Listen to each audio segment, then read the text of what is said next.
Hello मेरे प्यारे बहादुर साथियों। एक नई स्टोरी के साथ हम आप सभी का स्वागत और अभिनंदन करते हैं।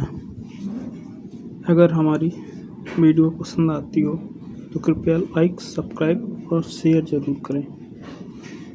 शुरू करते हैं। विशाल नाम का 40 वर्षीय व्यक्ति 7 माह के बाद अपने बड़े पूरे परिवार में लौट रहा था। विशाल शहर से बाहर नौकरी करता था। 7 महीने का अपना पूरा पैसा इकट्ठा करके वह अपने घर लौट रहा था। उसके परिवार में उसकी पत्नी और 2 बच्चे।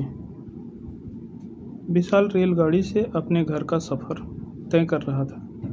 रात काफ़ी हो चुकी थी। ट्रेन में सवार सभी लोग अपनी बर्थ पर सो रहे थे, मगर विशाल की आंखों में नाम मात्र को नींद नहीं थी।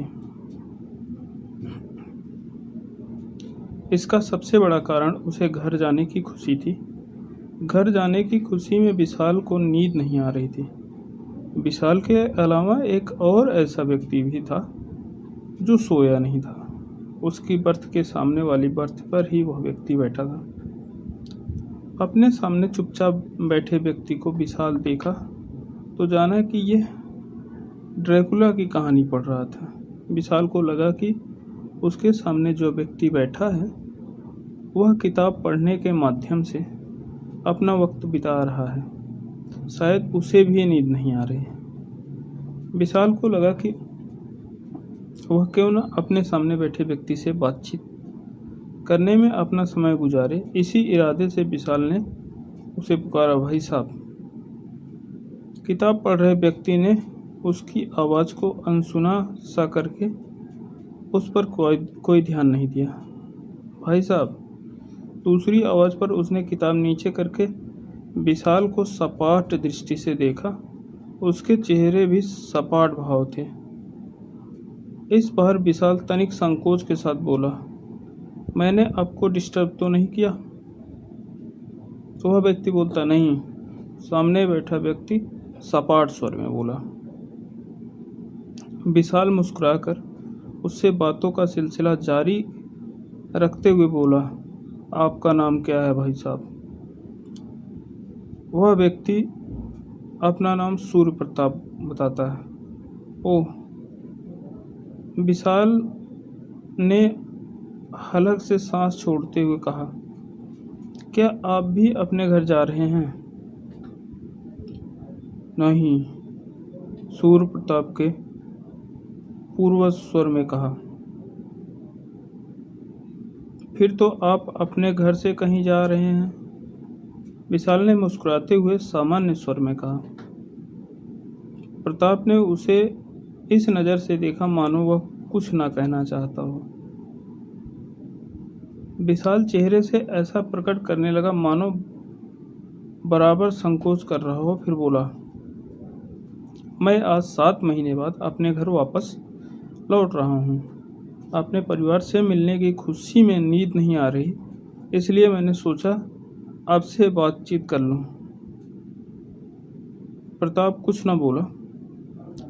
वह उसकी बात पर सिर को इस तरह जुम्बिश देकर रह गया मानो उसकी बात पर सहमति जता रहा हो। प्रताप के हाव भाव से साफ जाहिर था कि वह बात करने के मूड में बिल्कुल नहीं था। वह निरंतर जता रहा था कि जैसे उसे इस समय बात करना बिल्कुल अच्छा नहीं लग रहा हो।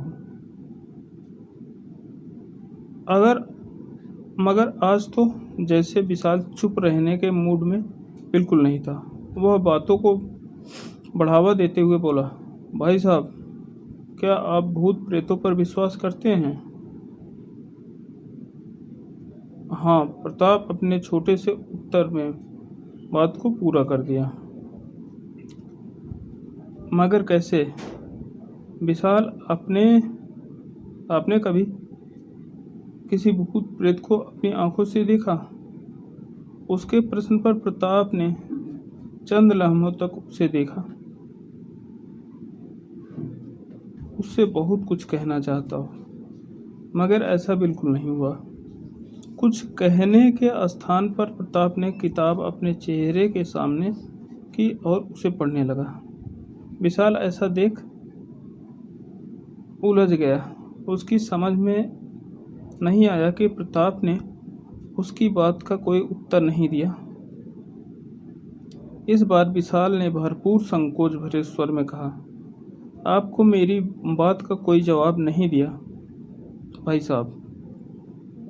जवाब के रूप में प्रताप ने अपने चेहरे के आगे लगी किताब हटाई तो उसका बहुत ही भयंकर चेहरा विशाल के सामने आया। प्रताप का चेहरा इतना डरावना हो चला था कि यदि कोई मानव उस चेहरे को देखकर अपने प्राण भी गंवा बैठता तो हैरानी की बात नहीं थी।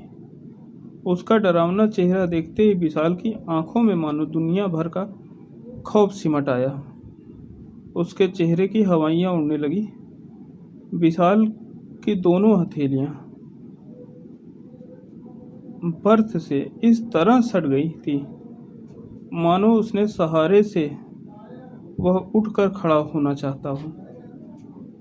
उसकी पीठ पिछले भाग से सट गई थी। हद यह थी उसके खौफ ज़दा रह जाने की।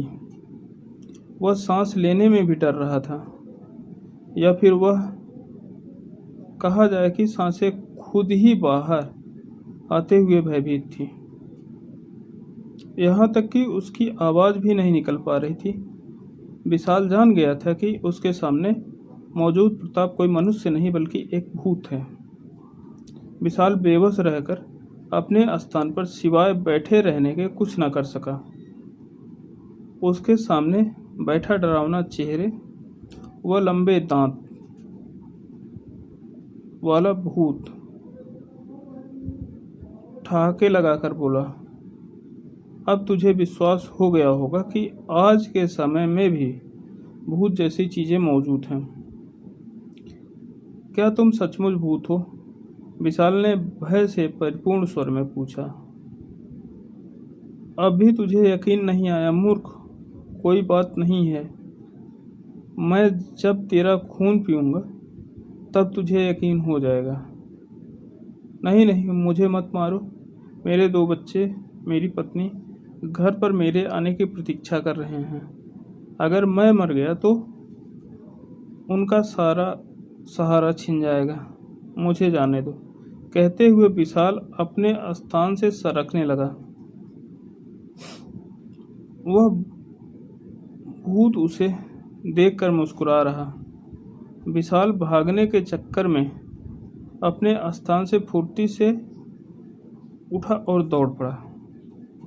उसी समय भूत ने अपने स्थान पर बैठे ही रहकर दाहिना हाथ उठाया। उसका हाथ लंबा हो गया।